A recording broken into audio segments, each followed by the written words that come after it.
We've talked at length how the past year and a half has been difficult for healthcare workers, first responders, and business owners. But one group that has also had to find its way to navigate uncharted waters, parents. And it's not just the pandemic creating issues, but also the climate crisis. And that's the focus of Willamette Week's parenting issue. Joining us tonight to talk about it is Willamette Week culture editor Suzette Smith. Thanks for joining us, Suzette. Thanks for having me. We are, of course, in the middle of a pandemic, which presents new challenges for both parents and our kids. For this issue, Willamette Week spoke with high school students about returning to campus. What kinds of things did you hear? We heard a lot of trepidation about returning to school. The idea of, we forget all the time that lunch is such a social activity. And one student that we spoke to was really concerned, like, what's lunch going to be like? They haven't made any plans for lunch. And we also heard really practical things from them, a lot of concerns of fellow classmates.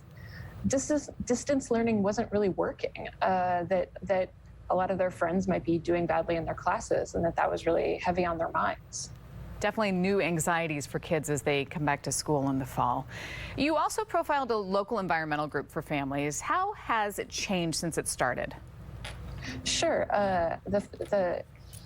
The nonprofit is called Families for Climate, and they originally started in 2019 during the global climate strike. They provided childcare for sort of a week long of environmental protests that many of us have sort of forgotten about with the pandemic.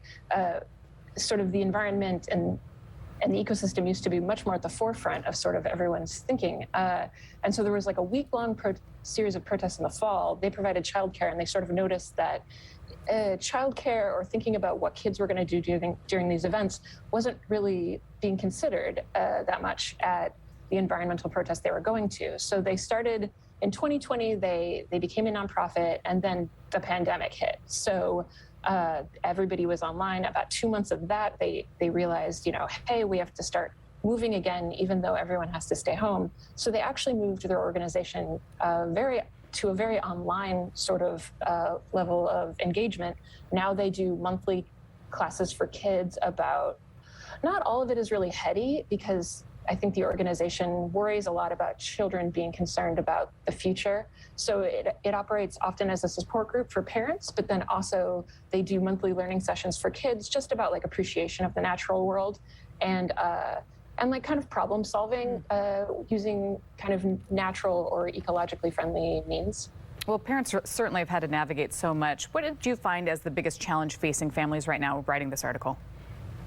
Sure. When I wrote the intro for it, I said that it seemed that parents need to be really brave right now because the world seems pretty dark. But certainly taking a page out of the nonprofit that we profiled, it seems that dealing with the fear, mitigating those things and supporting one another is almost kind of the biggest challenge right now. Like, you can't lose hope. You have to keep moving forward and keep supporting each other. So I think that in a way, one of the biggest challenges is just staying hopeful, moving forward, supporting each other. Certainly our kids are watching us through this whole thing as well. Suzette, thank you so much. I appreciate your time.